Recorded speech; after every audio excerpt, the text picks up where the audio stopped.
All right, everybody, welcome to 2025 Astrology Predictions and Astrology Weather with Pat Dumas. This is been a tradition for us, and we're really grateful that you all are here again for another year. I just want to make a couple quick announcements. If you are new to this space and you joined us for this event in our website and you had a link to join via Zoom, welcome. If you are someone that's joined our online community and you're an annual or monthly member, please know that you'll have access to this recording post event. So you're welcome to, at any time, if you want to join, and if you're not a member, join that, and you can get a free access to this recording and all the other recordings we do. Pat will mention she does 2 monthly events live, so you can interact with her, and our other practitioners do as well. And you get access to a lot of cool things and 3 years of recording. So it's a really great thing for $5 a month. Also, we have one free event coming up tomorrow. It's in person, but also available from the comfort of your own home. I'm personally done with New Year, New You. It's really about making lasting lifestyle changes that are sustainable. So instead of a New Year's resolution event at Firefly, we're doing an online and in-person event that's supporting you to figure out what's going on from an energy perspective. Where's your energy in or out of alignment? And how does that potentially block setting goals, reaching goals with weight, with health, with relationships, with finances, with business stuff? So we're doing that online and in person. If you happen to come in person, you get opportunities to do some free services with our practitioners. And that's from 1 to 3 tomorrow. Our next Saturday, we have our first Reiki training of the year. So it's Gendai level 1. If you want to learn more information about that, you can check it out on our website. And anyone who has taken Reiki before, if you've had other lineages or practices, we offer discounts for returning Reiki students, because we want people to have the opportunity to take brand new Reiki that might be new to them, but that's approved through the Japanese Reiki Association. Officially, the manuals and the protocols are approved. So we're doing our best to not culturally appropriate this traditional Japanese healing modality, and we're bringing over and honoring that tradition. So that's a really cool thing, fun thing. If anyone's a Reiki nerd, we're 6th-degree lineage from Master Usui with this training. So that's pretty cool. And then also beginners yoga. We have a new yoga instructor that is doing a beginners yoga workshop in person on the 25th. And she has a weekly yoga class on Wednesdays that's hybrid. So those of you who are interested in joining online from home, she has been teaching for 30 years. She had her own yoga studio, and she teaches all different styles and for all different levels. So if you're a beginner or intermediate, so she's a really good instructor. And so if you're interested in that, all of our first class for free, all of our classes for the first time are free. So if you want to join a yoga class, check it out from the comfort of your own home or in person. You can sign up on a Wednesday for Miss Kathy Tooley's integrated yoga class at 5:30. And that's all my announcements. And other than that, we'll get Miss Pat online here. And I'd love to see everybody pop in the chat what your sun signs are, and we'll go from there. And thank you so much for being here, Pat. We are very excited, and we're looking forward to what happens for this 2025 year. I'm going to unmute you, Pat. Sorry. There you go. Beautiful. Yeah, I want to thank everybody for their forbearance in us not being able to be ready on the 3rd. I did not realize how much surgery was going to take out of me. So I'm feeling great now, doing very well, and I'm really thrilled to be able to share tonight with all of you. It's going to be quite a year. It's going to be a really exciting bit of astrology coming forward here in this next 12 months. And let me go ahead right now. Am I able to share, love? Yep, go right ahead. Looks like I can. Excellent. And we'll share that screen. And I need to move this. Well, you're going to have to see me looking off to the side. I apologize. So the way that we're going to be talking about this tonight, we're going to be looking, first of all, at the notable transits for 2025. And what does that mean? It's how do the planets interact with each other over these next 12 months? Now, what's interesting is that there's not an awful lot of what I call the usual planetary connections. Like a conjunction, I'll say these two planets are side by side on the cosmic couch. There's not a lot going on with that. But we will be having other planetary activity going on that I'll be able to share with you. We'll be taking a very light dive into the eclipses. As Kara mentioned at the beginning of the hour, I do two presentations each month live. One of them is Tarot Thursday. It's usually on the second Thursday of the month. And that's, I pull some cards for the entire community. But the other one is on the mostly the last Wednesday evening of the month. And that's when I take a look at the astrology for the coming month. It's called Astro Weather. And I realize that very often I get far more involved and focused on eclipses and new and full moons during that presentation. And I felt it would be duplicating my work to do that here as well. But I will at least let you know what the eclipses are, what their dates are, and the signs in which they're going to be falling, because that way you can look at your own charts and see what's going to be activated for you. Now, we're also going to be looking a lot tonight at retrogrades. These are going to be the inner planets, Mercury, Venus, and Mars, because all three inner planets will have retrogrades this year. But then we're also going to be looking at the outer planets, Jupiter, Saturn, Uranus, Neptune, and Pluto. Why is that important?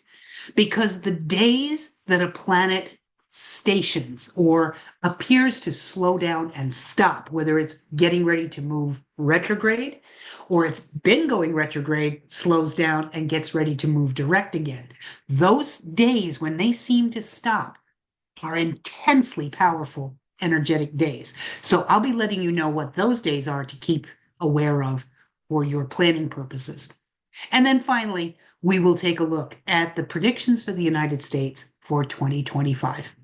Okay, are we ready to move on? So, notable transits. As I mentioned, there's not a whole lot of individual planets making connections with other individual planets. A few there are, but not a whole lot of them. It's certainly nothing like the grand conjunction of Jupiter and Saturn back in 2020 that was going on. That happened right around winter solstice, around 6:20 in the evening. And these two planets, while they often get together, they don't get together like that date was, and with the power that that date had. And so it's more a case of we're going to be looking at how planets change signs, because our four outermost planets, Saturn, Uranus, Neptune, and Pluto, are changing signs in this 2025 period. Actually, Pluto already has started. It moved into Aquarius in November, but the others will be moving on over the course of this coming year. So what do we have first coming up? First up, on March 30th, right around 7:57 a.m. And all of these times, by the way, are New York City time, Eastern Daylight Time. So it's moving, Neptune is moving out of the sign of Pisces, where it's been since 2011, into the sign of Aries. Even more than just changing signs. When a planet shifts out of Pisces into Aries, this signals an incredibly strong and powerful shift. It means that there's a whole new cycle related to the energy of that planet. Make sense? Because Pisces finishes up the zodiac. Aries has it start again. Wax on, wax off. So what we're looking at is a 165-year cycle that will be finishing up. When Neptune entered Pisces, we were looking at the spiritualist movement. We were looking at all kinds of major breakthroughs when it came to pharmacology in medicine as well as in meditation. We totally big shifts and changes. When Neptune moves into Aries, we're talking about art, dance, creativity, dreams, our spirituality, our relationship with the cosmic consciousness of who we are as a human race. All of these things are going to shift out of the dreamy, merge conscious sign of Pisces into more militant, fiery Aries. So the last time that Neptune was in Aries, it shifted in April of 1861. Now, some of you history buffs may be able to, that date is quite familiar. Well, I'm going to make it even more familiar, because what happened was On April 12th, 1861, while Neptune was in its absolute final degree in minutes of Pisces, was when Fort Sumter was fired upon and the Civil War began. So we're looking at what's going to be coming for us with this particular shift. How can ideology and a certain concept related to our our ideas of boundaries and trying to eradicate boundaries, which is what Neptune is all about, and merge with each other. What can we possibly see coming that will be relating to that new sign of Aries? Well, some of the things that I absolutely think we're going to be looking at are major shifts overall in global ideology, how we theology, the concepts of what personal philosophies are going to look like. All of these things are going to have major shifts. We're going to be looking at militancy relating to our more inclusive social movements. For example, um, even though we're dealing with a very conservative kind of political environment right now, when this hits on March 30th, I guarantee you we're going to be starting to see less tolerance for any kind of exclusionary kind of ideology. And this is going to be across the board. This will be related to sexual mores. This will be related to religion. This will be related to creativity in general. This will be related to the arts. Um, we've already started to see in many parts of the world, not just the United States, but in many parts of the world, because after all, Neptune is shining over the entire planet, not just on the US. We're starting to see a sense of confused masculinity because Neptune brings confusion, vagueness, and a certain amount of unsurety. There's nothing more masculine than Aries. You put those two together, and you're dealing with a sense of having to reorganize what manhood looks like, what masculinity looks like. Um, I think you're also, as a result, going to be seeing a major shift in the traditional nuclear family roles. I think that we're going to see a major shift in terms of what the figures in authority look like. What is the traditional view of peacekeepers? That's going to shift and change. Whoops, sorry about that. Bumped my keyboard. Um, I think you're also going to see a lot of fiery conflicts come into play, a lot of really fierce rhetoric that's fueled by lies, by illusions, and by disinformation trends. Disinformation trends. Just realized. Sorry about that with the typo. I apologize for that. We've also got to be looking at the potential for androgynous fashion trends. How many of you remember how crazy it was when we were looking at sorry, my husband's coming in. When we were looking at the Paris Olympics, and there was all kinds of real problems with the runway show that had been done at that time, if you remember. We're going to be seeing a lot more of that, a lot more, less. God, I can't even think of the word that I'm trying to say. It's there's going to be a much blurred edge to what is normal for men and normal for women is a better way to put that. Normal is going to be whatever it feels right to be. I would say we can expect a major change in what we expect peacekeepers to look like, and that can be military. That I'm sorry, can you back up? Because that's really loud in my ear. I apologize. We can expect that in the military. We can expect that in the police, any kind of protections, any kind of peacekeeping force. Now, when it comes to the Earth itself, I would definitely look at wildfires, droughts, rising sea levels. Now, I know we're dealing right now with horrific, horrible wildfires out in California. I see a different reason for that, and I will be talking about that when we get to the point where we're talking about the predictions themselves and the ingresses. But we will see over the course of this 30, roughly 30-year or 24-year period, or 15-year period, sorry, when Neptune enters Aries, there's going to be a lot more instability when it comes to sea levels and what have you. You can expect a lot more pioneering entrepreneurial viewpoints being shown in the world, mostly because the creativity that Neptune embraces is going to have that edge from Aries of the entrepreneurial feel to it. There's also going to be a sense of spiritual ascendancy. And what do I mean by that? It's that idea of those of us who are ready to make the leap, those of us who have done the work, are going to find ourselves rising. The vibration is going to continue to rise.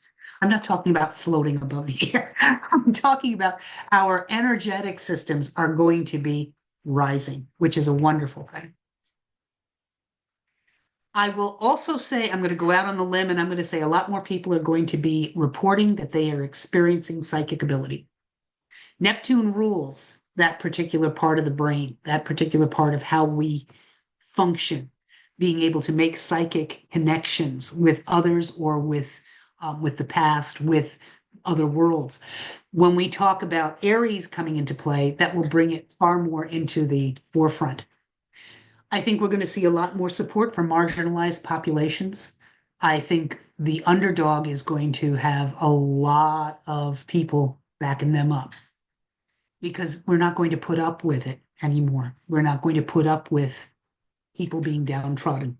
It's going to be quite remarkable. It won't happen overnight, but it will be quite remarkable. I think we can absolutely expect to see justice system reform. I'm not sure which direction that will take. When I was prepping this, someone asked me, does that mean, are we going to privatize prisons to an even greater degree? I don't know. I just know there's going to be shifts and changes in how we look at the justice system today.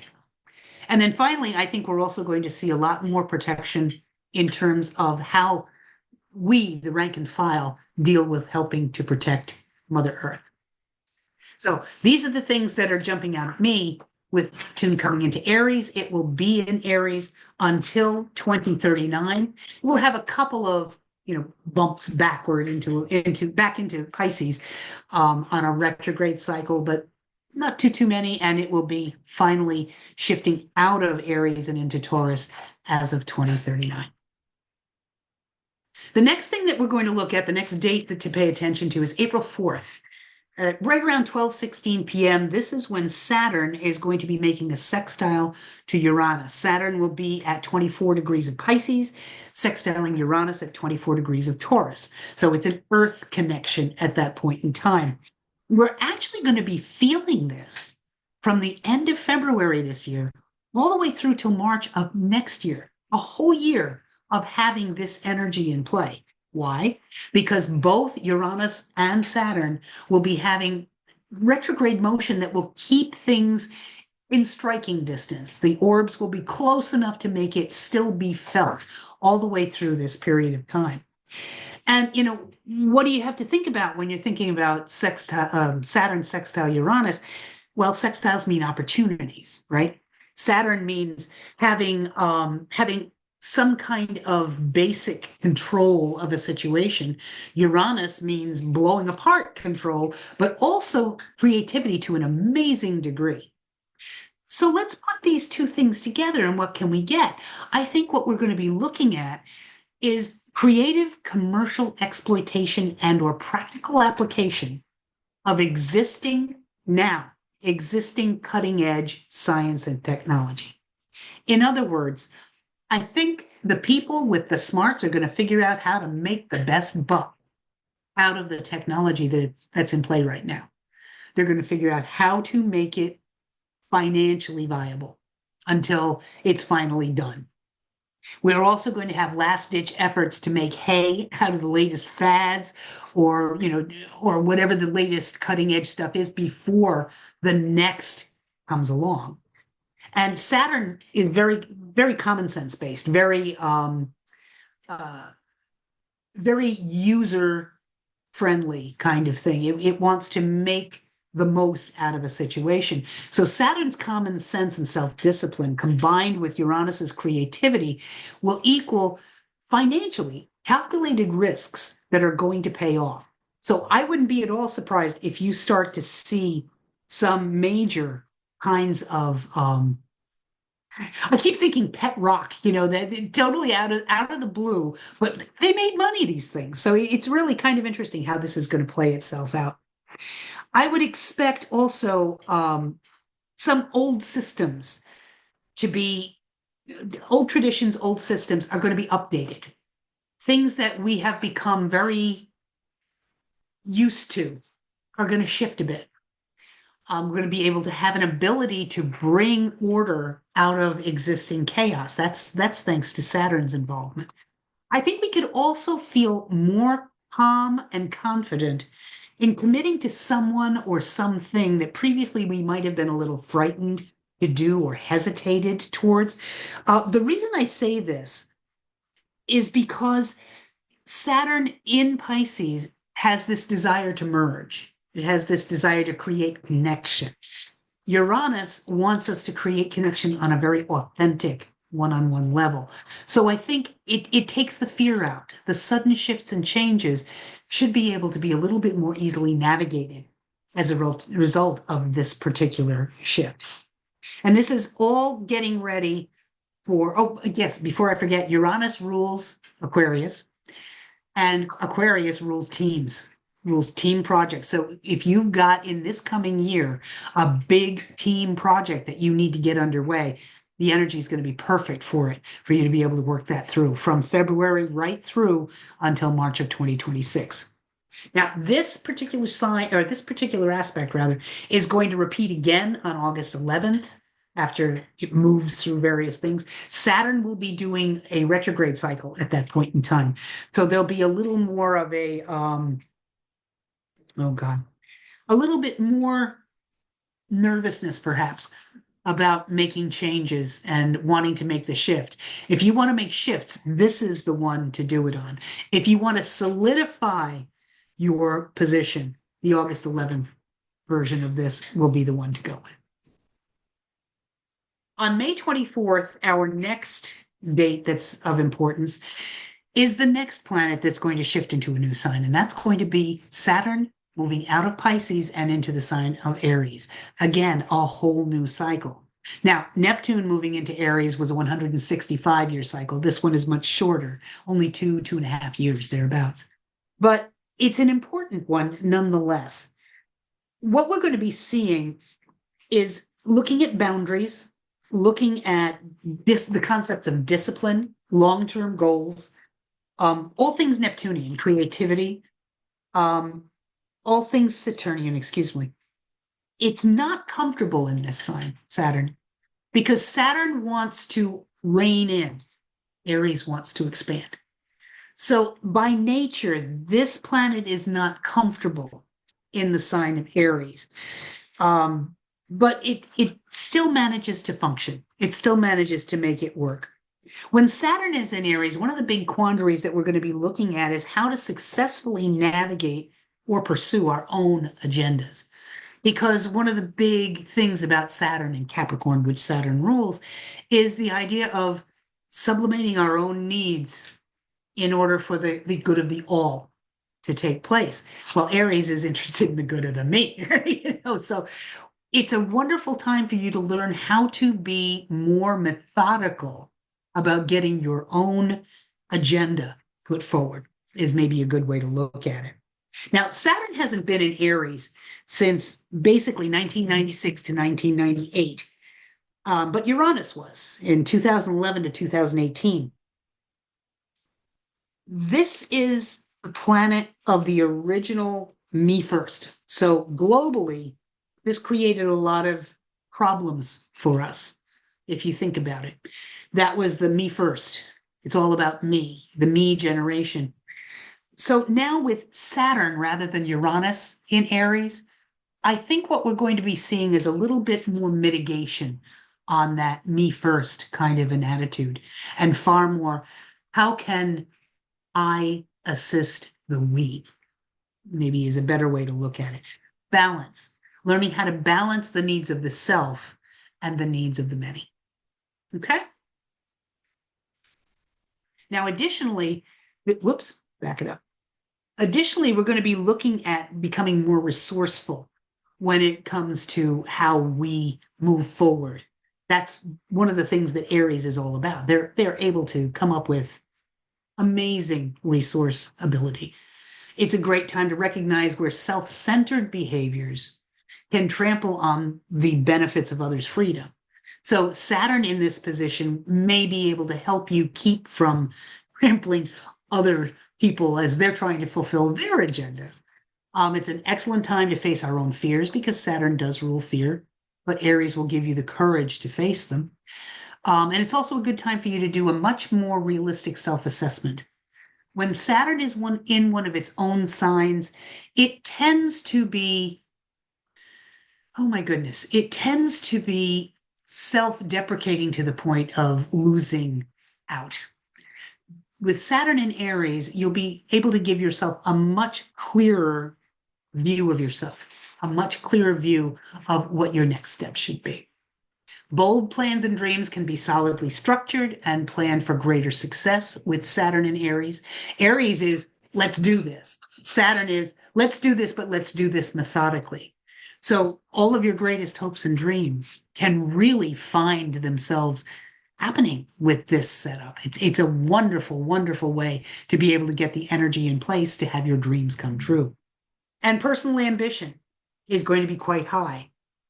Saturn is an ambitious planet. Its energy, it wants to climb, it wants to build, it wants to create growth. In Aries, it's on a personal level. So if you possibly are interested in creating some kind of a self improvement program, that would be the time to start putting it into place as of May 24th, when Saturn moves into Aries. The next date that I found to be of importance was June 15th, and this is when Jupiter will be squaring Saturn. This is one of the first of the, I don't want to call it negative, let's say challenging, one of the first of the challenging aspects. Jupiter is all about more. Saturn is all about less. So when Jupiter is squaring Saturn, you can actually think of it as like one foot firmly on the gas, the other foot slipping on the brake, trying to slow it down, but not really successfully doing it too well because Jupiter is pretty hard to slow down. Challenges are going to exist between constraint versus liberation and the idea of hope versus reality. Saturn is very good about this is what's real. Jupiter is all about this is what can be. So you're going to be doing a lot of thinking back and forth between those options. Expansion, of course, versus stability. Jupiter wants to expand and grow. Saturn wants to stabilize what exists and build upon it. And courage as opposed to fear. So that's going to be a wonderful way of looking at it. The best way to get through this period, it's not very long. It doesn't last for too long, probably a few days ahead, few days afterwards. Having patience, which is not a Jupiter thing, but it is a Saturn thing. Have patience with yourself and with others, and be realistic as much as you possibly can be. Know that this too shall pass is really a good way to look at it. Look at both sides of a coin. Don't be too exuberant, nor should be, and otherwise end up overcommitting yourself. But also don't be so pessimistic that it can be a problem. Much of this is going to depend on where 1 degree of Cancer and 1 degree of Aries rests in your chart. That's how you're going to have a good idea of what areas of your life are going to be activated most. I would say that this one is another biggie because this is when Uranus, another big planet, makes a shift into its new sign. It will shift out of Taurus and into the sign of Gemini. Now, Uranus already has this connection with the mind, with the higher mind, and with the nervous system. And when we put it in with Gemini, this is where things are really going to be they're going to get really active is a really good way to put it. Expect things to move very quickly. Uranus represents sudden change. It represents revolution, rebellion, literally tossing out the old in order to make room for the new. And in Gemini, we can expect that Uranus is going to change forever the way we communicate with each other, the way that we connect, learn, teach, gather, and disseminate information, and even possibly involving, well, not possibly, definitely involving science and technology in whatever way it would be involved. Now, the last time Uranus was in Gemini was in between 1941 and 1949. It starts in the U.S. sixth house of service, which includes the military, public health, workers in general, employees, and service, how people are of service to each other. But aside from sudden change, Uranus also talks about the energy to be inventive and how to be uniquely creative and perceptive. So, really, what we're looking at in a lot of this is we're not stuck on a traditional treadmill when it comes to Uranus. When this whole shift into the sign of Gemini is totally going to allow us the freedom to be who we are, to be unique, be individual, be different. This individual freedom, of course, can cause major disruption. I mean, think about it. If everybody's going around being themselves, then there's going to be a few people that are going to have a problem with that. We're dealing with shocking news and events. We're going to be dealing with potential accidents. We're going to be leaving behind relationships that no longer serve us. It's going to be progress for the sake of progress. And that does not always sit well with other people. So I would definitely expect that we're going to be dealing with a lot of shifts, changes, and people of the old guard trying very hard to hang on to what was before they can finally let go and allow what will be. In Gemini, we're talking about our ideas. It's talking about our conversation. It's talking about our style of learning, what we learn, how we learn it, that gets stirred up and starts percolating with this particular transit into the sign of Gemini. All of our communication systems, like the internet, methods of messaging, these are going to be dealing a lot of shifts and changes. Gemini also rules transportation and, to a degree, our mercantile ability. So I wouldn't be at all surprised if how we shop, how we connect, how we what kind of currency we use, all of these things could start to have some major shifts and changes. There can be some great progress made, don't get me wrong, but we need to be also ready for the amount of unpredictability that's going to be coming along with those shifts and moves into new styles. We're looking at the disruption and dramatic shifts in primary and secondary education, because Gemini rules that. We'd be looking at a focus on air quality safety. Why air quality? Because Uranus rules the airwaves. So it will definitely make a difference in there. We're going to see social patterns changing. Uranus rules groups, friendships, social patterns. So I would not at all be surprised to see those kinds of things shifting and changing.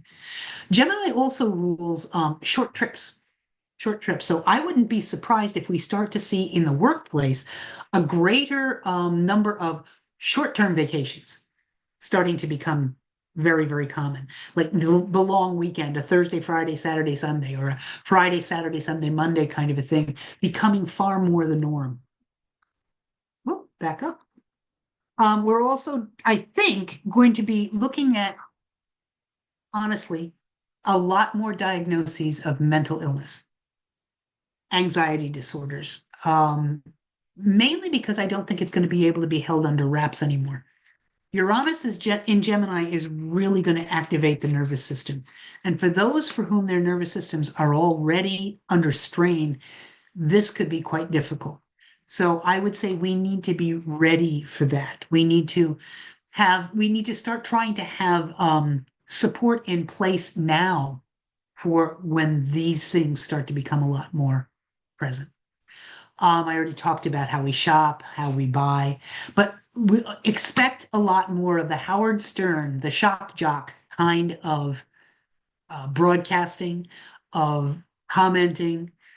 I think we've already gotten past the idea of news being news. It's now it's entertainment. News shows are entertainment these days. So I wouldn't be at all surprised if we start to see shock value as being part of what is expected of our commentators when it comes to the news. This is the big one. This is the big one. It's not nothing else is going to be happening over the course of the year, but this particular configuration to me is the most important planetary connections that we're going to have. We're having four outer planets that are going to be converging at 1 degree of Aries, Aquarius, or Gemini.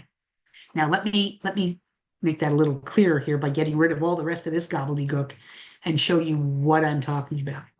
Uranus will be at 1 degree of Gemini. Neptune will be at 1 degree of Aries, and Saturn is very close to joining it. It's within just, a little less than 20 seconds of arc. Then we have Pluto over here at 1 degree of Aquarius, although it's in retrograde, and these two are as well. What does this mean? The beauty of it is, if you'll notice, these are not oppositions. These are not conjunctions. These are not squares. These are really fortunate aspects. We're looking at sextiles, which mean opportunity, and we're looking at a trine, which is all about a gift.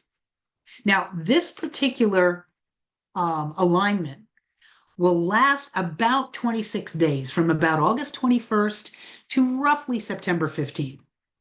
During this period, Saturn will move into a full conjunction with Neptune, with both planets, that way forming a solid in degree aspect to Uranus and Pluto, also at 1 degree. They're making very tight, very fortunate aspects to each other. So let's break these down a little bit.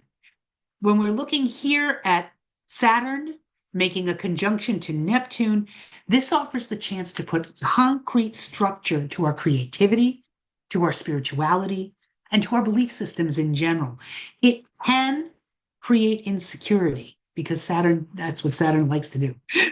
Quite bluntly, it makes you think, it makes you wonder. But the sextile of Saturn to Pluto, and if you notice here, Saturn is sextiling Pluto in Aquarius. This transformation is a very positive thing because Saturn rules Aquarius that Pluto is resting in. So it's in what's called reception. Pluto's transformational energy has to receive Saturn's, let's make this structure make sense.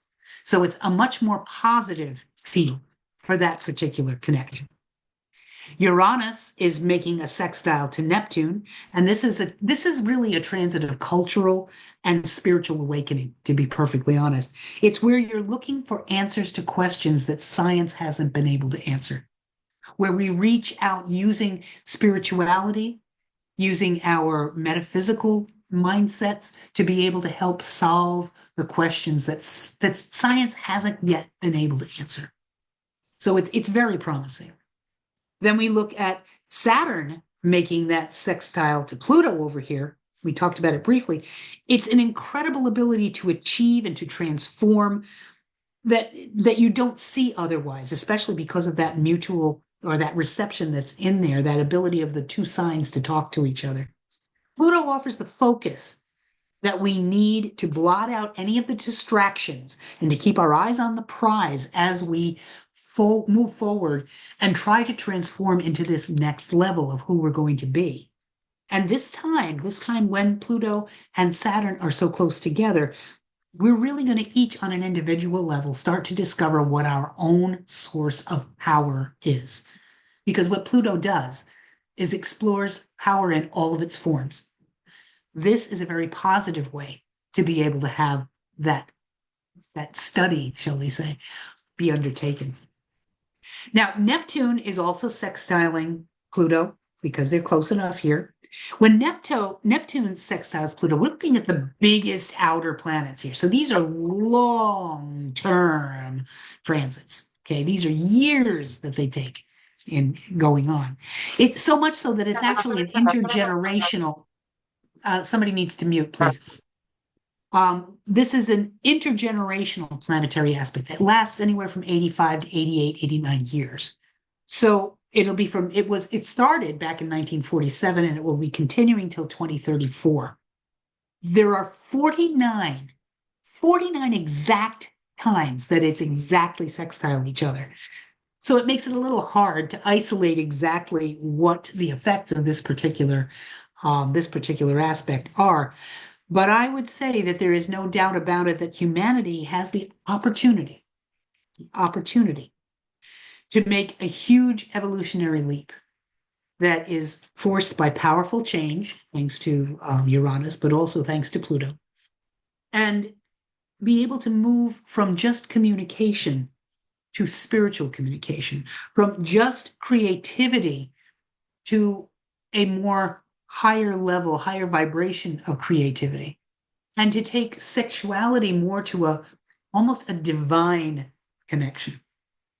This is pretty heavy stuff, but it is definitely the aim of bringing people closer, not in the physical sense, but in the spiritual sense.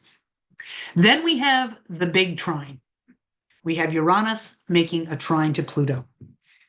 This is an exact time an exact trine, excuse me, that occurs 5 times between July of 2026 and May of 2028. But the influence, we can feel it from July of this year all the way through May of 2029. So the last of these series of these same trines of Uranus and Pluto occurred in 1921, 1922.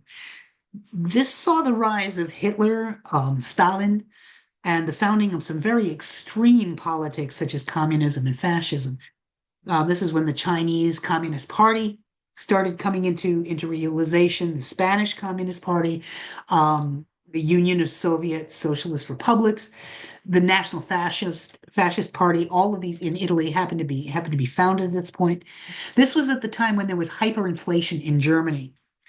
Very dear to me, the Irish Revolution, the Irish Rebellion, the War for Independence got underway at this point in time in Dublin. And it ended in a truce. It wasn't a loss, it wasn't a win. It ended in a truce. The revolutions of Greece, Turkey, and elsewhere were also going on at this time. Famine in Russia killed more than 5 million people. There was, on the good side, though, the breakthrough side, we had the discovery of the hormone insulin, which took what at that point had been a death sentence to be able to be diagnosed with diabetes mellitus it was a death sentence. It was just not when am I going to die? It's going to be how long before I do. This discovery of insulin and being able to make it possible for treatment to happen was miraculous for people with this illness. These were the times of the first public radio broadcasts. And it was also the discovery of the tomb of the pharaoh Tutankhamun. So we may, yes, with this trine, we may be headed for some very radical social, economic, and political change. But these aspects are very different from the 1921, 1922 versions. I don't think that we're going to see as much disruption as that set of trines caused. These are instead going to be more optimistic, more enlightened, and I think more ethical. So I have less trepidation when I look at this array as when I would have looked at the 1921, 1922 version. I would also say we're going to have some very exciting medical breakthroughs and technological breakthroughs. So from 2026 to 2028, we can expect some really radical stuff going on, but some exciting stuff that could bring the political world to an entirely new place, an entirely new level. Regardless, because of these 2 planets involved, Uranus, sudden and total change, rebellion, revolution, and Pluto, transformation, I think we have to accept that ain't never going to be the same. It's probably a really good way to look at this.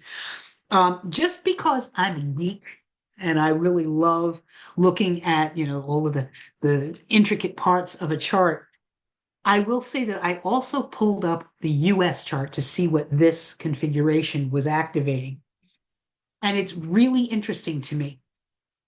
The first thing that I noticed, in addition to everything else that's going on, is that the progressed MC, or the 10th house cusp, the part of the chart that shows, if it was a person's chart, how we are seen by the public. In a mundane chart, a chart of a country, how the rest of the world sees the United States.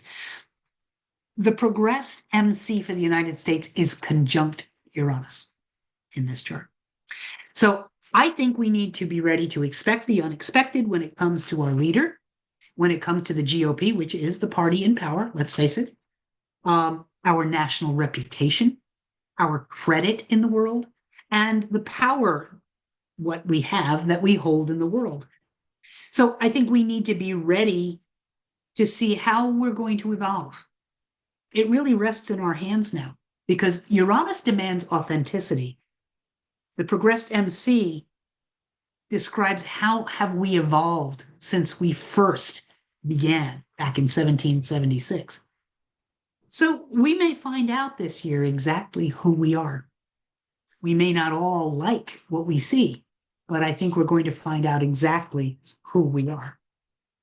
In addition, the transiting Saturn that will be going on right at this point in time is retrograde, and Neptune in Aries, that's retrograde. But those two planets, and you see how close they are, they're within a degree of each other. In the US chart, they literally straddle the fourth house cusp, the IC of the chart. They're right on top of one of the most sensitive parts of the US chart. This signals Neptune on the IC would signal a great period of deep emotional sensitivity, looking within, spiritual transformation. Saturn conjunct the IC by itself.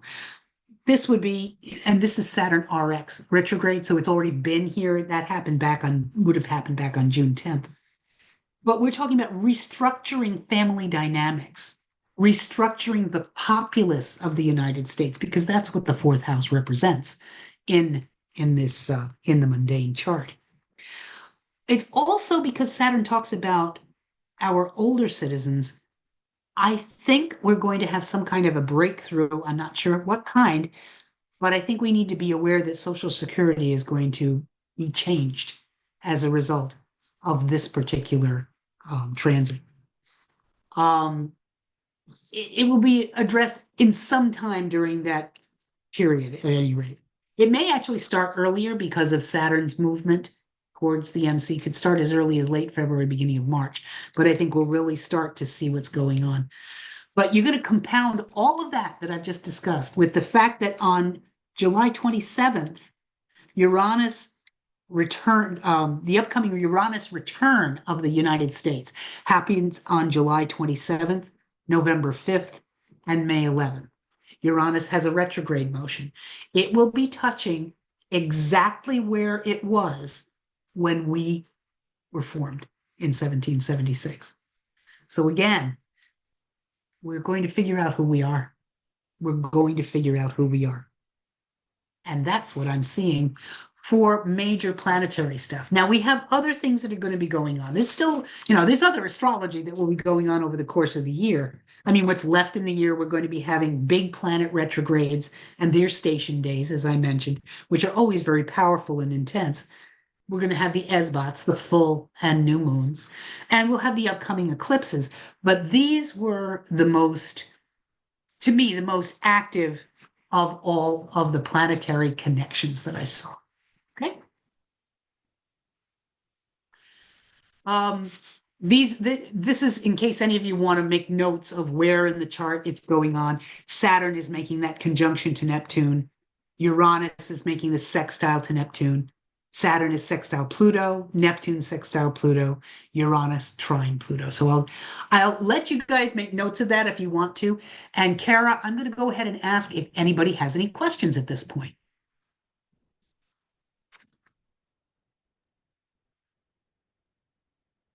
Yeah, let's see if anyone has any questions. I got a couple that we were chatting in the chat. I know Dave said something that was great. I love that. Let's go scroll down from the top to the bottom here. Oh, I made a comment about regarding the concept of Neptune and Aries moving into Aries. What Mhm. about more spiritual egotism? So people who are getting into this awakened culture and going, I'm enlightened, I'm the best, that Aries nature in the Neptunian, space, or more evangelical spiritual leaders of any religion that this is the right way, where we see more of that potentially with this aspect? I think that's quite possible. I think that's very possible. I would also say one of the things that worries me is the people who were deeply brought in under certain things under Neptune in Pisces, who may find out that they were taken or duped. They're going to be sort of recalibrating and coming back angry as a result. And that's one of the other things that I see as possible. I'm trying to stay really positive though, because I like the concept of Neptune and Aries bringing a very personal feel to having that creativity in one's personal philosophy. That's where I'd love to see it play, but I'm not a fool. So I'm fairly sure that not everybody is going to be quite as evolved as some of the others, and me included. Well, So, the next question is, I'll make a mention. One of my coaches I'm working with, we've been discussing astrology at length as well. We love it, of course. And we were talking about the more you become more at peace with yourself and who you are and your life path and that these aspects and these things that happen, that it's more about how does it show up for growth opportunities for you versus this big, huge, gigantic wave that's going to affect you and drama and chaos. But because when you get out of that chaos with your own personal spiritual development, it doesn't affect you like that. But everyone else collectively, if they haven't gotten to that point of their spiritual evolution, they're still yes, riding the tides that are meant to wake everybody up. So I feel like I exactly. like that perspective a lot. And we were just sharing that because every year I know there's wonderful people that are worried about what's going to happen, what's the predictions going to be, and I feel like the fear is what we need to move beyond. Yes, It's not about yes, that. It's about the energy so we can be aware and be conscious with our decisions based on these aspects that are coming up so we can be in place of centeredness. So that's yes, that. Dave had a great, great question about AI. So would that be AI actually about the trends, the absolutely. final trending or capitalizing on it? Would AI be actually working out or fizzling out as a fad? So that was a comment question I he. think we're going to see AI go to levels we never dreamed of. I mean, honestly, I keep thinking HAL from 2001: A Space Odyssey, because we're looking at the creativity and technology being totally on the next level higher. So yeah, I think AI absolutely is going to take off dramatically. We have to have a Now we have to learn code how to when deal with someone that. calls you. And it Well, sounds like we talked about the Saturn thing, making hay while the sun shines kind of thing. This is where we're starting to see all of these AI enhanced advertising of, forgive me, it makes me crazy when I see people, actors who have passed, who are being sort of exploited through AI, in commercials. That's to me a more negative. I mean, that's just me, but that to me is a more negative use of that energy. Does that make sense? well, I mean, doesn't it make sense that even when the telephone was, the telegraph and the telephone and any new technology was created, that there definitely is misuse of Yeah, it for spying or absolutely. whatever. But then there's also the technological advances that But are. what we're going to see is the commercialization of it. That's what the Saturn is going to put into play. All right. Thank you. So, These are more just comments about AI. I don't know if there's any specific questions that I have. I apologize if I did miss your question. I did scroll through the chat. Please just retype it if I, for some reason, I missed it because I did go through, and I will definitely bring it up at the next question time. all right. Thank you. Appreciate it, Kara. Great questions too, by the way. Thank you so much.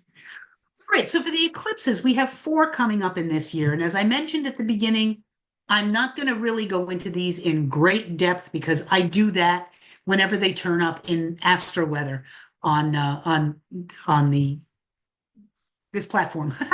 Sorry. So the two spring eclipses are going to happen on March 14th at 23 degrees 57 minutes of Virgo, and the solar eclipse on March 29th at 9 degrees of Aries. Now, the thing that's interesting here, when I'm looking at the March 14th lunar eclipse, this is in the mutable sign, mutable earth of Virgo, and it's in the ninth house of the US chart. Now, for each of us individually, it's going to matter, where is this eclipse happening? Where is this sort of light being shown on in the world? For the US chart, it's going to be in the ninth house. So it would be foolish of me not to point out that in some way there will be some kind of dissension related to education, churches, religious sects. All of this could have a lot to do with something going on in a foreign country. All of this stuff is related to the ninth house. The solar eclipse here on the 29th in Aries places this one squarely on the fourth house, and it doesn't really bode well for the leader. So I would say that Mr. Trump could be having some difficulties right around and after this particular eclipse. It points towards angry and sensational public events that are linked to violence and disturbances of the peace, and it's often a harbinger of political change. So this is followed by Neptune's shift into Aries the following day. Yeah, I think we're looking at quite a bit of volatility during these two eclipses. Then in the fall, we'll have our two eclipses, the lunar on September 7th at 15 degrees of 22 minutes of Pisces, the solar eclipse on September 21st at 29 degrees of Virgo. So the September 7th eclipse falls in the US chart's third house. That says to me it's going to be tough on education, on media, which includes the internet, publishing, writers, teachers. It can also signal some kind of a catastrophe or accident related to transportation. So we need to be kind of aware of that. As its sign is Pisces, that we could really, and that's water, we could look at flooding, accidents at sea. Epidemics are possible at this point in time, and potentially the death of a prominent American. These are all signaled by an eclipse in that house. These are ancient, old rules of mundane astrology, I realize, and they all tend to be a little bit negative, but it's really quite interesting how accurate they can be. I would also say that you're going to be finding, since this is in Pisces, there could be some crime that's really hard to solve that's going on at this point in time, specifically related to telecommunications or related to the internet. So I began to wonder if this could be some kind of a major breach, data breach of some kind, and it's hard to track down where the source is. The September 21st eclipse in Virgo is again going to fall in the US chart's ninth house. The spotlight, though, is also on trade, the stock market, and business in general, as well as financial issues. I would say look to something going on with the Federal Reserve at that point. Maybe there's going to be a shift in the Fed and in percentages for loans. Now we come to retrogrades. Now, what is a retrograde? A retrograde is an optical illusion, to be perfectly honest. It's the appearance of a planet slowing down in its orbit, seeming to stop, which is in astrological jargon called a station, moving backwards for a while in retrograde, slowing again, coming to a stop, and then moving forward or direct. These are the terms that we use. Bill Trivet used to call those stops conjunctas. And Mercury is the one that has the most often enjoying its retrogrades. So we have Mercury retrograde coming 3 times in the month ahead, or in the year ahead.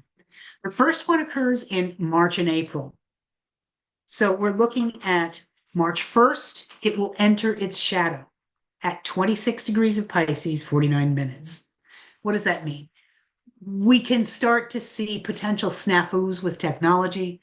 We can start to see difficulties in paperwork, in confusion, misinformation, disinformation, confusion when it comes to getting messages across. I would say this is definitely not a time in any Mercury retrograde to be signing contracts, It's not a time to be trying to put your house on the market, shall we say. It actually moves into retrograde, stations retrograde as of March 15th. It will remain there for about 3 weeks, where it stations once again on April 7th and then is ready to move direct. And it moves out of shadow on April 26th. Now, the station days for all of the planets that go into retrograde are intensely important because they're very volatile. It's kind of like when you're moving, especially from retrograde to direct, think of it like you're sort of sluggish in the morning, you're tired, and oh, I gotta go to work. You stop off at Starbucks and you get yourself a, a triple shot espresso. Wow, I'm awake now. That's kind of the energy that you're playing with a, a retrograde all of a sudden hitting a station. That planet's energy becomes very powerful. In this case, it's Mercury.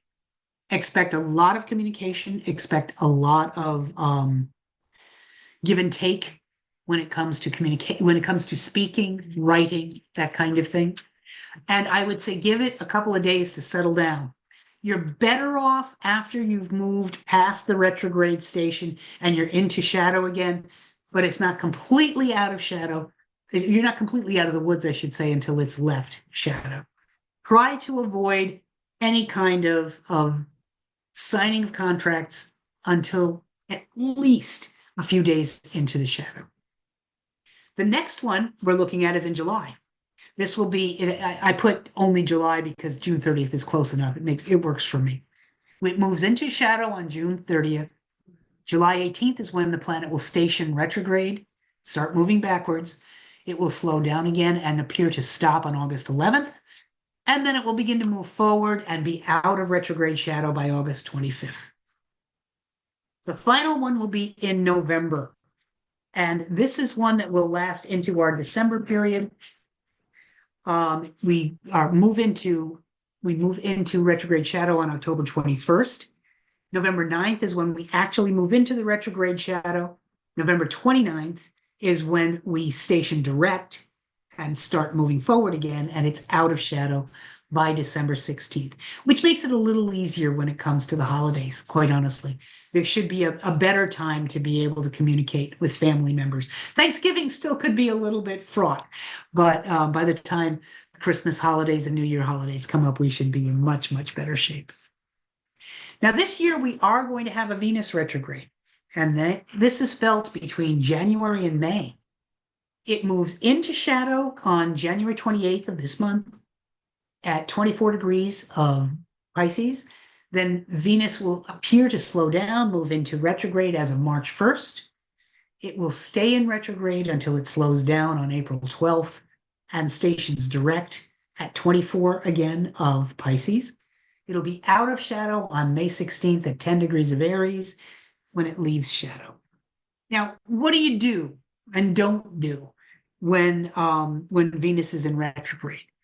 This is not a time to buy clothing, especially expensive clothing or jewelry or expensive cosmetics, mostly because you're probably going to be dissatisfied with the effect that it creates for you. It's not going to do what you want it to do. It isn't going to make you look as you'd hoped you would look. So I would say do it beforehand or do it afterwards. This is not a time to go for a major change in a haircut. A regular trim for your usual style is fine, but you could end up with a real mess on your hands if you try to go for a totally changing kind of style in this period. I also recommend that nobody go for a tattoo or any kind of permanent skin ink at this point in time, because the chances are really good that you will not like what it'll look like at the end. It's not a time to buy anything costly. This is not a luxury item time, but it's a great time to look for bargains, to look for good deals on mid-range quality items. It's a great time to look for a car that's not the top of the line, but the middle range. That would be a good time. This is not a time to start a new love affair. Just put that one out there. It's also not a time to schedule your wedding. So really take a look at that period if you're planning a wedding for this year. Try not to end relationship or actually institute divorce proceedings during this time because you might actually regret it later. You may be able to come to some kind of an agreement after the retrograde period is finished. And it's not a time to overindulge in food, for sure. Venus rules growth in the body, so it's not a time to overindulge, period. It's not a good time to start a new business or to make a new investment. Venus rules money. I would wait until after the retrograde period is finished at the very least, wait until after the shadow period at best. And just like Mercury retrograde, don't sign contracts. Venus rules the fine print, and Venus retrograde means you might miss something in that fine print. The things to do when Venus is in retrograde, though, this is good because it's a great time for you to be a lot more attentive to the people in your life and to the relationships that matter to you. It's a time to look at your own mental health. It's a really good time to have a relationship with yourself. It's a great time to reflect on the material goals that you have in mind. Are they still cogent for you? Do they make sense? Do you still feel the same way you did when you started on that journey that you were on? It's a great time to completely assess your romantic relationships, not end them, not start one, but to assess what's working and what isn't, and see what might be able to be done to make something that is borderline better. Postpone all legal hearings, all reviews until after the retrograde period.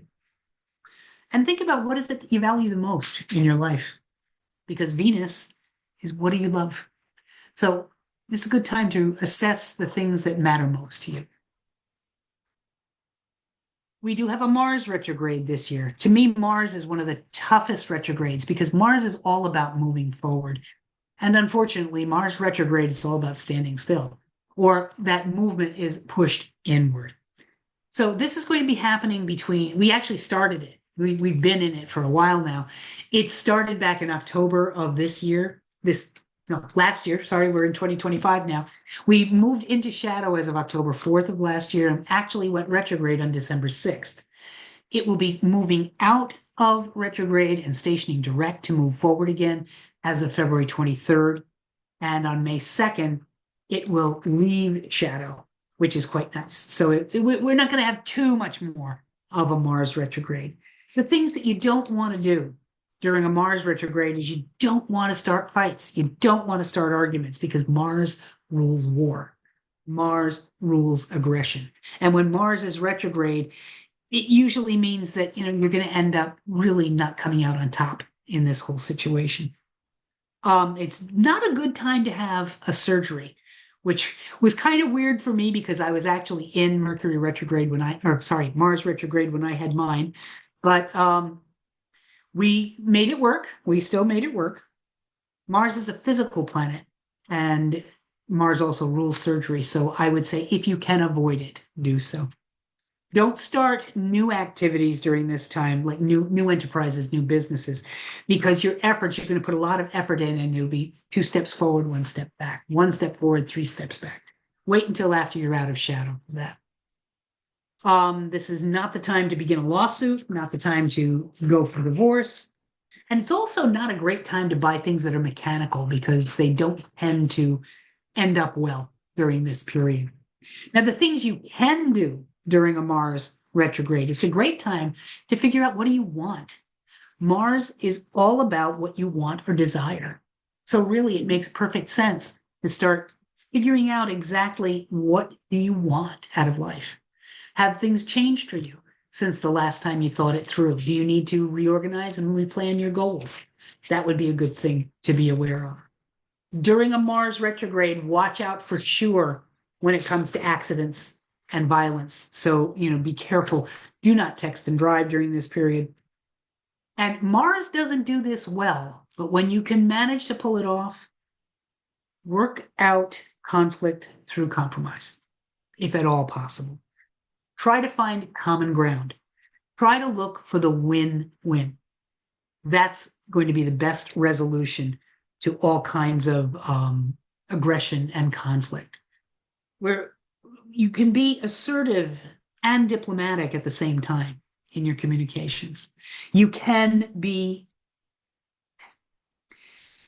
you can get your point across without alienating the other person. Now, when we come to the bigger planet retrogrades, oh, one last thing, and I didn't write it down. I was thinking of it. Mars also rules the libido. So while Mars is in retrograde, is a really good time for those of us who are sexually active to be thinking about our ethics and mores when it comes to our lifestyle, when it comes to sex. So really get yourself focused on, am I being the person I want to be when it comes to how I interact in my life sexually? Something to think about. The big planet retrogrades, Jupiter, Saturn, Uranus, Neptune, and Pluto. These are mentioned tonight because we're going to be talking about those station days. Those are the days that are going to be really important to focus on. Jupiter, when Jupiter is retrograde, the thing that you want to be focused on is it helps us find the blocks that are keeping us from expansion and growth in our lives, from exploring things that are new to us, from truly experiencing life at its greatest, from having adventures, from pursuing opportunities, from having optimism. That's what Jupiter is all about. So, because of its larger orbit, the fact that it takes 12 years to go all the way around the sun, Jupiter enters a retrograde phase roughly about every 9 months. And it's in that retrograde phase for about 4 months at a time. Now, this particular year, because we had a phase that started in July of 2024, we're going to have two Jupiter retrogrades during 2025. This first one, the station date happened on October 9th, 2024, and it was at 21 degrees of Gemini. It's going to finish its retrograde motion on February 4th and turn direct at 11 degrees of Gemini. So what you need to be focused on is where in your chart is 11 degrees of Gemini. That's the part of your life that's going to get activated, and really the place to think about, where do I need to grow? Where do I need to have faith? Where do I need to have optimism? Okay. The second Jupiter retrograde will start as of August 17th. That's just before that big planetary lineup that we talked about, August 21st. So it will enter shadow on August 17th, 2025 at 15 degrees of Cancer. It will slow down, and appear to go retrograde as of November 11th at 25 degrees of Cancer. So you need to know, where in my chart is 25 degrees of Cancer. It will remain in retrograde through the end of the year, all the way into March of 2026, when at 15 degrees of Cancer, it will once again begin to move direct. Saturn, when Saturn is in retrograde, it tends to be more restrictive even than usual. There tend to be more boundaries put up, more roadblocks put up. And it's actually looking at you in the way that Saturn is the great taskmaster. And when Saturn goes retrograde, one of the things it really wants you to do is look at your karmic lessons. Look at your karmic issues. Look at the patterns that you have been in a rut over. So Saturn is retrograde for roughly 4.5 months a year, every year. And so it's about 38% of the time that Saturn's in retrograde. In this particular year, it will enter retrograde, or excuse me, it will enter shadow on April 6th and enter retrograde on July 13th. This will be a powerful day. Bear in mind, remember I said it's more restrictive than usual. So if you are planning something that requires you to have freedom of movement, that requires growth and expansion and fast, turn on the dime kind of activity, look at these dates and make sure you schedule around them, both the July 13th date and the November 27th date. Okay. It'll leave shadow in March of 2026 at 1 degrees of Aries. And that will, at the US chart, that will be right on top of the fourth house cusp, by the way. Uranus also is going to have two retrogrades. We started our RX shadow on May 15th of 2024 at 23 degrees of Taurus. It stationed and went RX on September 1st, and it will be finishing up its retrograde cycle as of January 30th. When Uranus goes retrograde, I will say this. It's much less, not powerful, it's much less disruptive. There we go. Uranus in retrograde is a lot less disruptive than a regular Uranus transit. A regular Uranus transit is like a lightning bolt. This in retrograde is not anywhere near as disruptive and uncomfortable. It still is going to want you to look at where is your life its most authentic and where is it not. Where are you willing to sublimate your needs for somebody else and figure out why you're doing that, because you're probably hurting yourself in the process. So the dates you want to be aware of, again, January 30th coming up, and then it moves out of shadow on May 17th. The second Uranus retrograde period starts in May. May 20th, it'll move into shadow. It will be September 6th, though, before it actually goes retrograde, and it will not come out of retrograde until the following February of 2026. So this is a long time this is going on. Pay attention to those dates for those times when you want your most individualized self to be coming through. Neptune, this is, whoops, turn my page before I should. When Neptune is making a retrograde period, it can be really hard to grasp reality, quite bluntly. It can be really hard for us to focus on our intuition. These things can feel as if they're alien to us. We can feel like our creativity is not able to be tapped.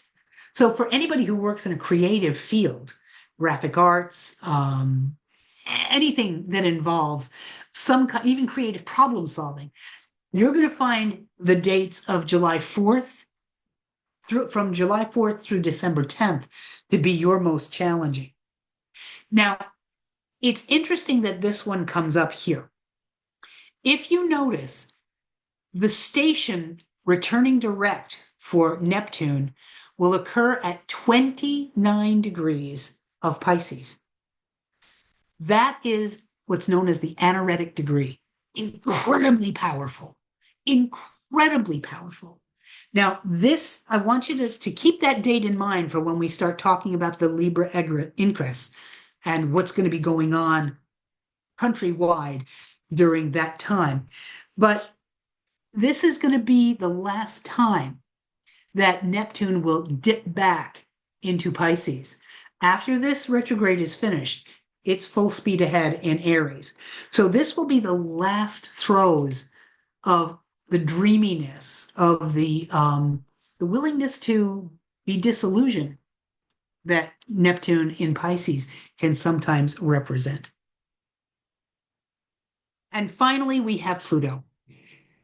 When Pluto is in retrograde, this really gives us an opportunity for massive transformations, major shifts in our consciousness, in who we are, the ability for ourselves to step into our own personal power, to be no longer subjugated to others' power. That's what this retrograde helps you find. Where have you given away your power, and how can you take it back? So this particular retrograde shadow has already, it started actually yesterday on January 10th at 1 degree of Aquarius. The station will occur in May. It will become direct on October 13th at 1 degree. You notice it was pretty close to there, between 1 and 2 degrees. And then finally, it'll move out of shadow on February 4th at 3 degrees of Aquarius, 49 minutes. These dates are super important for you to pay attention to. So I hope if you didn't get a chance to jot them all down, watch the video again and make note of those dates for yourself so that you try to plan accordingly. All right, Kara, before we move into our final act, looking at the actual predictions for the US, do we have any questions? Then there's more of a comment from Dave, and I thought it interesting. Nearly year-long retrograde seems abnormal. Nearly year-long retrogrades? Yeah, No, no. The big planets are Pluto's retrograde more than half of the year anyway. That's just the way it runs because the transit is so long. there's just So what I more. didn't chart here was when the planets are all retrograde at the same time. I may make a chart for that and put it up for people to I'll post it online. So maybe more But yeah, just no, it's not at all unusual for long term for the larger planets to have long term that the Mars retrogrades. retrograde's happening now, and then there's a Venus retrograde. That the Venus retrograde is not as often. The Mars is not as often. Okay. Venus, we at least every year for a couple of years. Mars can be 2.5 years before you see one. It's interesting how that works out. Okay. All right. All right. Then we're good. Are we ready? Okay. So let's start first with understanding the progressed moon phase. I talked a lot about this last year, how, what it was like because we were entering a new progressed moon phase. The progressions, the way they work, if you look at the moon, it takes 29 and a half days to do a complete moon cycle. A progressed moon phase is a year for a day. So it's a 29 and a half year cycle.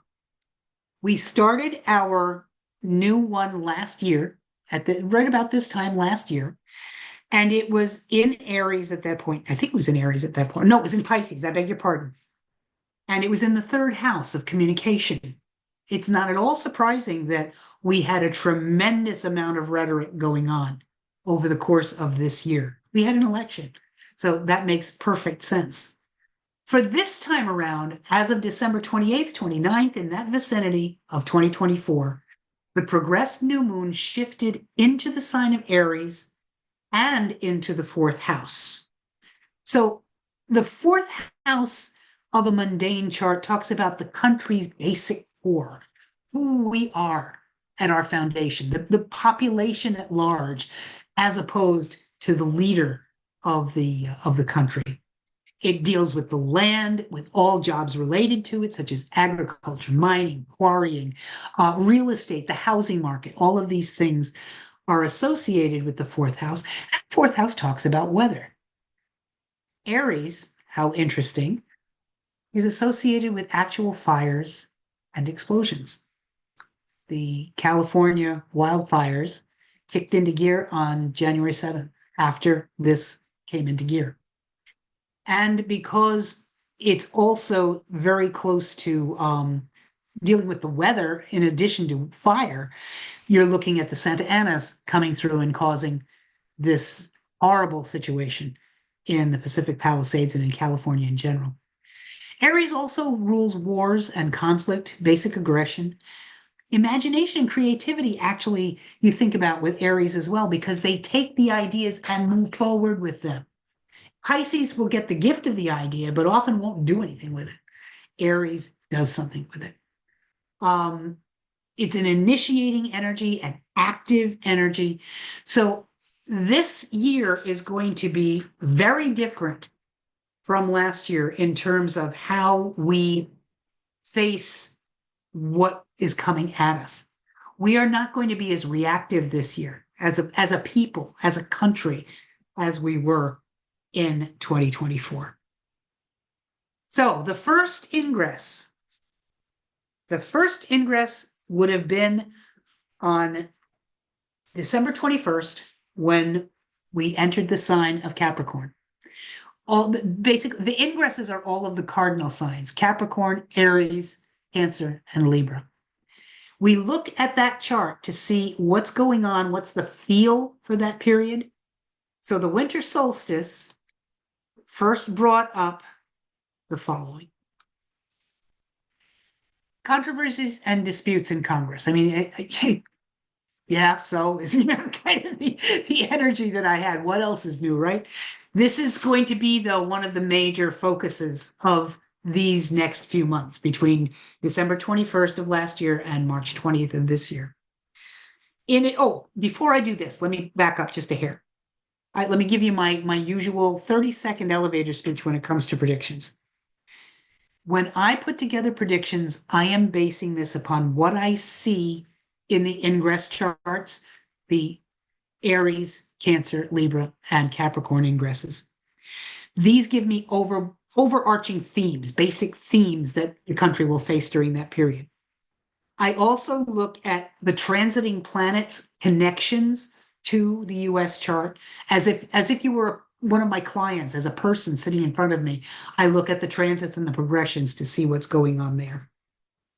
Now, remember, traditional mundane astrology paints a very broad stroked picture, very broad strokes. I've done my best to try to make that brush a little finer, to try to give you a little more clarity.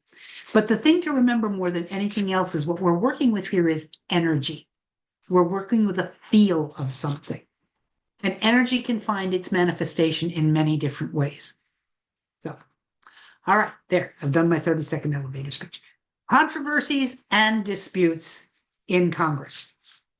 For this particular ingress, we had Scorpio rising as the Scorpio is the rising sign. So it's fixed water. The themes of this particular ingress are going to be long lasting, very emotionally intense, dealing with a lot of betrayal, trust stuff, a lot of power, power hunger, jockeying for power is a way to put it.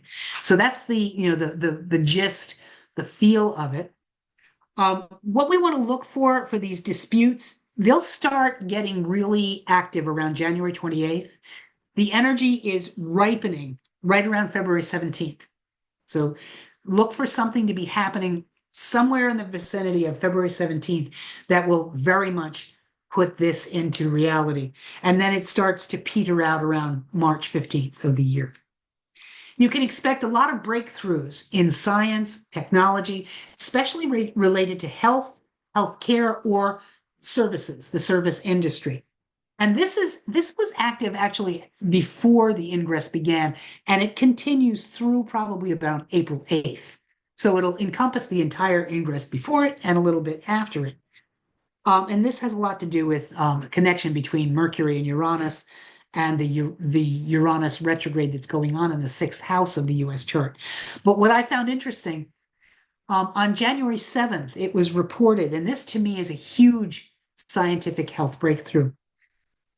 Our discovery was reported from McMaster University in Canada regarding the discovery of how to break down bacteria's resistance to antibiotics. It was discovered that when a bacteria is robbed of zinc, it starts to reorganize itself, which then suddenly makes it susceptible to being destroyed by antibiotics. It is what this premise is that zinc is what keeps bacteria antibiotic resistant. This, if they're able to truly chart this through with trials, this is a game changer for so many of our antibiotic resistant diseases. This is huge, and it totally falls into this earth-shattering kind of breakthrough status. I think we need to be aware that this particular ingress is going to have a challenged financial picture, or taxation issues that place the leader, Mr. Trump, in opposition to the will of the people, the churches, the financial structures, the media, and or the justice system. This has the same kind of date that we were looking at with the controversies and disputes in Congress. You'll start to see this really coming into play as of January 28th, which makes sense. He's not in office until after the 20th, especially around February 17th, petering out by March 15th. I think also we're going to be dealing with the fact that foreign relationships are going to be totally unpredictable during this time. A lot of sudden shifts and changes. Things are going to be reorganizing. This is we've started to see it already. The effect of this began to be felt around December 28th, and it should last right through January 27th of this year. We need to be ready to expect a lot of very angry rhetoric, protesting, the whole nine yards. We also need to be ready for trade and or commerce schedules, supply chains, etc., facing major upsets. Now, I wrote this before the wildfires started, so it makes absolute sense that, with everything going on in Southern California, we're going to be facing a lot of supply chain stuff for citrus fruits, avocados, agriculture in general. The avian flu has already played merry hell with egg prices. Go to Aldi's, by the way. I hear they're very low in price. So that I would expect to see a lot more of this over the course of the ingress. Um, there we go. Education and publishing probably are going to suffer quite a bit during this period. I'm not sure through what, although I could well imagine that it may have a lot to do with, how do I put this politely? It could have a lot to do with certain choices made by certain school districts of what can and what cannot be taught in classrooms. I think we're going to also be dealing a lot with the courts being very busy with libel, slander, communication, publishing, internet related cases. This could have a lot to do with some kind of a data breach, as I had mentioned earlier. This is going to be kind of in place now through about through about the end of March. The government will lose ground in some way via some failure or some discrediting of a prominent party member. Not sure who. And when it's the government, it has to be the government that is in power at the time. So we would be talking about the GOP. A very sharp rise in Democratic, and when I say Democratic, I don't mean the Democratic Party. I mean Democratic in terms of political philosophy. In democratic political movements, causing wild fluctuations of the population in support and countering them. So there's going to be both sides of the issue. This was active from December 30th on, all the way through this entire ingress. I mean, I think about the whole thing going on with the immigration issue and business. How, one side of the GOP absolutely wants, a certain philosophy when it comes to immigration, and those that are in business and tech want other kinds of thoughts when it comes to certain people coming in for immigration. So this is the kind of thing that we're going to be seeing a lot of. Expect a lot of dissent in the West Wing, in the cabinet, a lot of chaos related to the leader.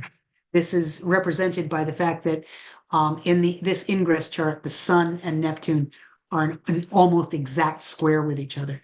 It's going to be very trying, very difficult for anything to be getting done, quite honestly. Waves of fluctuating sensationalism, which are going to yield a lot of political instability. Lots of give and take, lots of up and down. That's what can be expected at this point in time. I also think that the Speaker of the House is going to really be struggling all the way through this ingress just to keep his job, much less try to get anything done. This is represented by, in this chart, the Mercury of the chart is very challenged, and in a mundane chart, it represents the Speaker of the House. So that's what I'm seeing for Capricorn ingress. The Aries ingress, this is from March 19th through June 20th. Now, during this period, we're going to have we're dealing with the fallout, really, or the effects of two eclipses. So this is that March 14th eclipse and the solar eclipse on March 29th. For this particular ingress, we have Aquarius rising. So this is fixed air, again, long-term effects, but it's all about intellect, technology, communication, rebellion and social reform, intellectual property. These are the kinds of things that will be the overall overarching themes of this period. During this ingress period, I think we need to be ready for major dissension related to churches, education, religious sects, and it's going to be coming from the grassroots up. This could well be related in some way to foreign policy. This made me start wondering about the whole situation in Gaza. So, I'm not sure, but it made me start to think about that. In addition, the hallmark of this ingress is going to be a buildup to some major shift, some major populist-based political change that's going to be brought to a head, I should say, by some kind of sensational public event that's linked to violence and disturbance of the peace. Now, I don't want to frighten people. That's not what I'm here for. But I will tell you that it's going to ripen right around that March 29th eclipse period.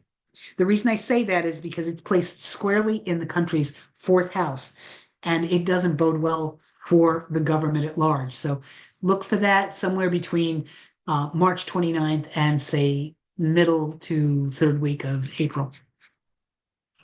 Domestically, expect there to be just complete up and down support of the leader, complete fluctuation, back and forth and back and forth. This particular ingress, this Aries ingress, finds the sun, which represents our leader, and Saturn representing law enforcement, not the people who make the laws, that's Uranus, but law enforcement, the people who uphold the law, and Neptune, which is democratic political movements. These are really all intertwined during this period. So this is why we can expect to see a lot of fluctuation of goodwill towards the president. Expect the same kind of fluctuations to be happening in finances and in the stock market as well. This is because Neptune is sitting in the second house of finances, really. I would say that there's going to be some fraud, blackmail, or dishonest schemes are going to bubble up during this ingress and come to a head. But, with all of that going on, it still looks like with this period, there seems to be positive foreign relations going on. It seems positive for legislation to make some kind of headway. Now, I don't know if that means legislation put forth by the GOP or by the Democrats. I don't know. Just that legislation will make some headway at this period of time. I would expect there to be some major reform of some kind when it comes to the military, especially the Navy or the Marines. Not sure what it will be. I see this primarily because of the sun making a very beneficial connection with Mars. So I'm not sure what the reform is going to be, but I would expect you to hear something about it somewhere in the vicinity of late May. There's going to be some kind of new movement in the arts or music that has a militaristic feel to it. I'm not sure what it will be. I'm not sure if it's going to be like some kind of getting ready for July 4th and making it a huge military parade. I don't know, but it's definitely going to be some kind of movement in the arts because Venus and Mercury are getting pulled into play in this particular one. Right around Memorial Day, no, excuse me, I beg your pardon, right around March 31st through around Memorial Day when it ripens, probably towards about middle of June, there's going to be a major shift in how the interests of the people start being made public, start coming forward. This is where we start to see a major shift in how the people at large are going to be making their presence known. Remember what I said last year, 2024, with that progressed moon phase in Pisces, we were far less action-oriented. With the progressed moon in the fourth house in Aries, well, no holds barred. People are going to know how people feel, is really what it boils down to. There'll be some kind of, and I'm not sure what this will be, but there will be some kind of major behind the scenes work at hand to transform the position of women during this ingress. It'll be a deep grassroots movement of some kind. I predict it'll erupt in some kind of angry protests or media blitz of some kind, a rebellion in response to legislation that brings a women's issue or women's issues to a head. I would look for this right around April 26th, May 15th, and around June 5th. So there's something that's going to be going on at that point, but it is definitely women's issues related. Now we come into the next ingress. This is the Cancer ingress, which is active between June 20th through September 22nd. It is again Aquarius rising, fixed air, and we're looking at technology, communication, rebellion, and social reform. Generally, this ingress period is not going to be good for the leader. It'll be a time where the U.S. is going to be seen by the world to have a lot of shifts going on, where the population is rebelling against itself, where social reform movements are, I'm not saying blowing things up, but I would say that there's going to be a lot of discord, and that's what the world is going to be seeing. As a consequence, there are things that we're going to start to be defined by how we act during this particular ingress. There's definitely going to be some kind of a worker employee disturbance during this time, like a strike or a major walkout. And I see it based on the planets as related to a technology field in some way, shape, or form. There is also, and I'm not trying to be a fear monger, but there is a potential for serious talk of war or actually military involvement, not just talk, related to the Middle East. The reason I say that, the eclipse that is in play during this one is in Virgo, and Virgo rules the city of Jerusalem. So it really makes me think that we're going to be having to deal with some major military stuff. Also, the transiting North Node, Destiny, is squaring Mars. So there'll be aggression related to how we see ourselves in the world. I also think during this time we're going to lose a prominent GOP party elder. We have quite a few of them that are older, so it wouldn't be at all surprising, but it will be during this period of time. This is also the timing, if you remember, for the huge planetary alignment that I talked about, the transformational change of August 21st. So this is when we're going to start to see positive change. This is where we're going to start to see transformation. This is where we're going to start to see spirituality taking a real hard look at what we do. There's going to be a huge shift in how the media, how communication, publishing, the internet, news sources, how they work in this country, and how they present us as a country to the world, not just the things that happen in our country, but our people.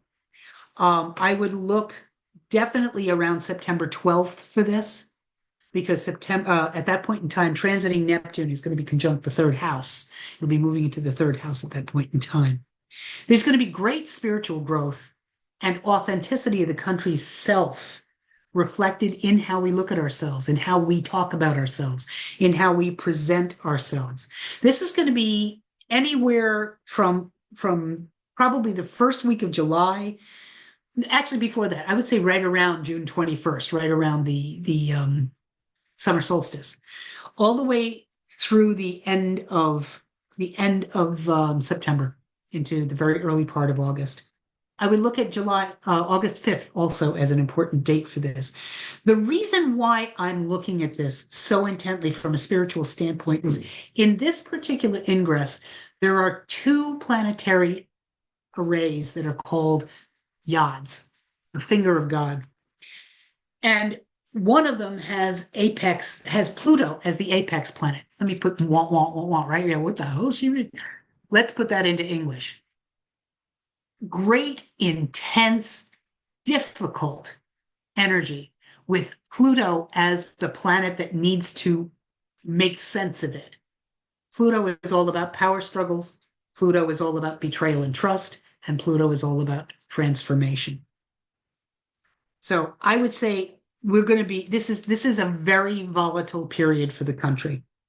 And then finally, I think we have the potential for another epidemic, or I don't think it's going to be a pandemic, but there could very well be some kind of countrywide health crisis to pay attention to during these summer months.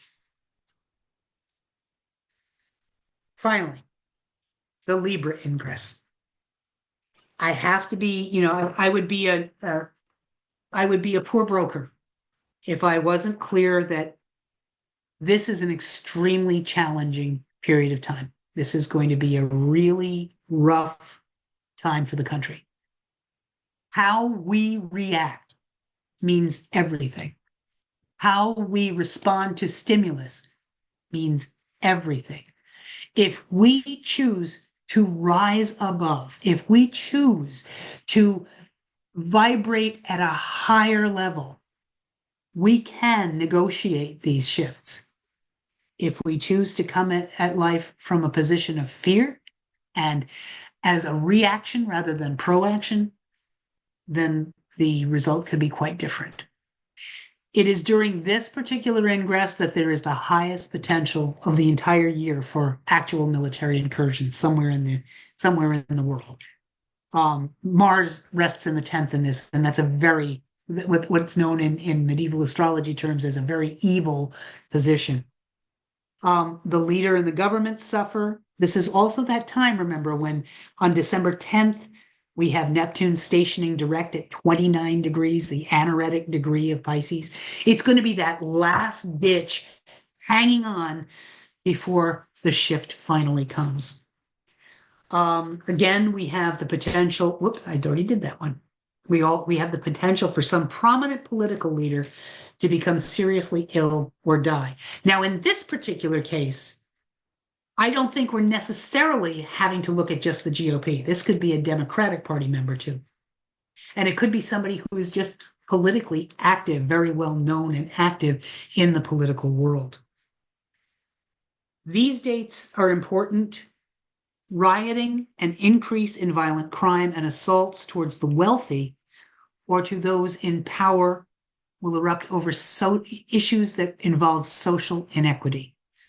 Look for this, especially in October, late September, early October. It's going to be a case of the people with less are going to be fed up. So keep your eye out for that. There could be very much an instance of higher taxes or greater debt. So this is another case where I would say take a look at the Federal Reserve, see what the Fed chair chooses to do at that point in time. There's going to be a scandal of some kind with the leader that's going to come to light. This will be related in some way to sexuality, I think, because Mars is involved, but I'm not sure. It could be just violence in general. There's going to be some kind of a downfall or collapse that's related to a prominent elder of the GOP. For example, there could be like some kind of scam or some kind of what's the word I'm looking for? Some kind of wrongdoing that will come to light at that point in time. There's also, during this period, the potential for a shipping accident of some kind, which will cause trade difficulties financially or possibly in the form of supply chain snafus. Oh, that's going to be, no, I'm sorry. This is it. Despite these negative potentials, this period will be positive, again, like the last time, for legislation to be passed, social reforms to be passed, technology to thrive, especially around October 18th, the third week of December, and the 5th. Oh, that was it. Yeah, the third week of December. Right. So there's still good that's showing up here. There's still a lot that's positive. I think what we need to be constantly aware of is our reactions make so much of a difference on how this period will be seen and be dealt with. I think we're going to have to look at the potential for a lot lower birth rates or a dramatic decline in marriages and having children in general. This actually coincides a lot with the Neptune in Aries, the ingress of Neptune into the sign of Aries. That's a very common indicator of lower fertility rates. So I think we need to be ready for that. We also need to be ready for major clashes between the interests of the wealthy and those for the poor. They're going to be more marked than ever. I kept seeing like a caste system being put in, being really recognizable. However, this is going to be an excellent time for science and technology and for the travel industry. So for those who have disposable income, the railroad companies, bus companies, aviation, hotels, and hospitality, they're going to be doing okay. So that's an interesting side here. And I think there could be another actor strike, or there could be some kind of crippling regulation of the entertainment industry in some way. And again, I did this before all of the wildfires out in California. You know that that's about the time when we're going to start to see the result of, of studios not being able to do their work right now. So that pretty much covers what I see coming up.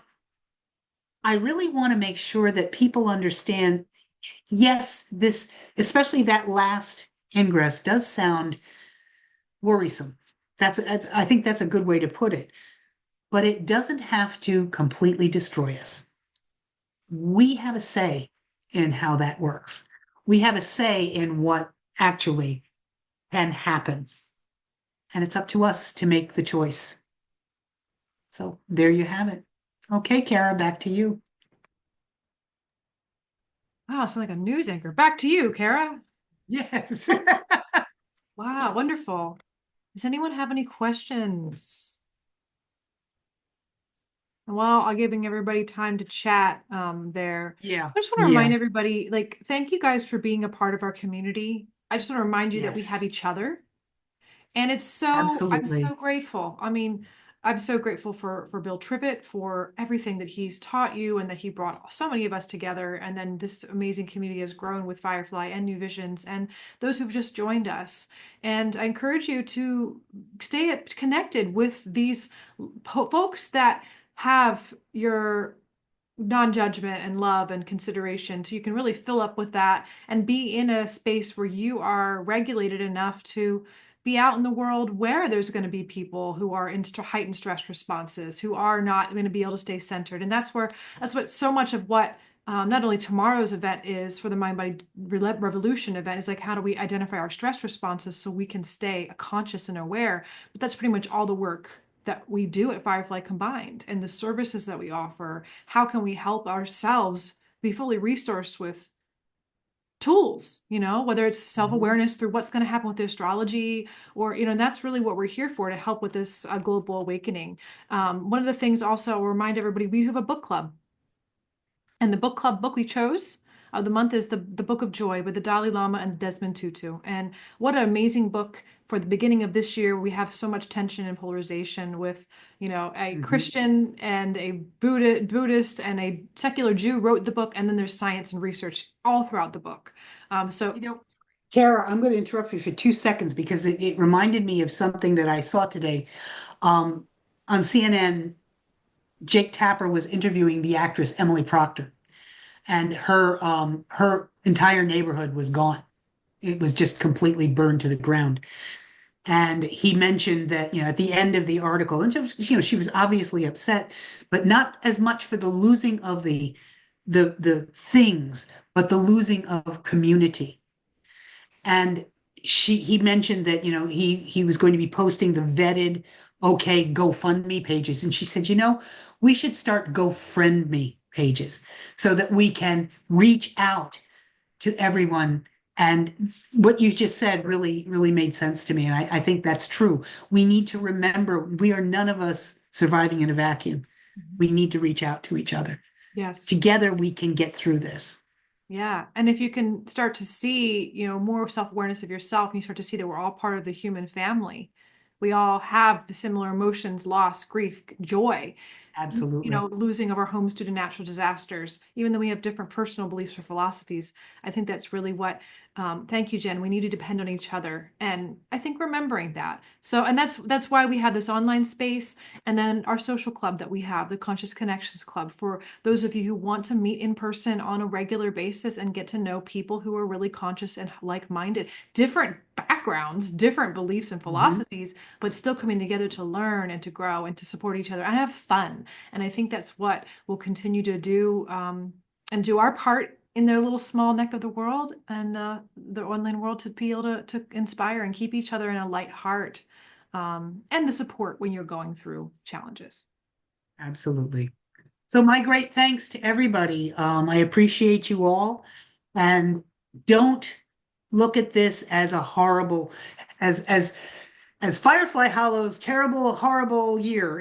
This is a chance for us to level up. This is a chance for us to vibrate at a higher level and bring others along with us. It's transformation, and that is truly amazing. Thank you as always. And you guys, if you want to rewatch the replay, you can get on. They'll be on the recordings tab on the Online Mighty Networks next week. Early next week, Miss Alana will put it up. And I encourage you to, because if those of you have been taking notes and you have things on your calendars, post in or even tell Pat directly, hey, guess what happened? Your thing came true. That happens Yes, please. every, Yes, please. and it's really helpful. I think a lot of times you have to go back and watch your recording from the previous year to go, oh yeah, that happened, or that. So if you want to help Pat out too, and just say in the meantime things that you see are like, whoa, that was really true. Feel free to chat and post about it. So yeah, All righty. Good night. thanks everybody. Bye bye.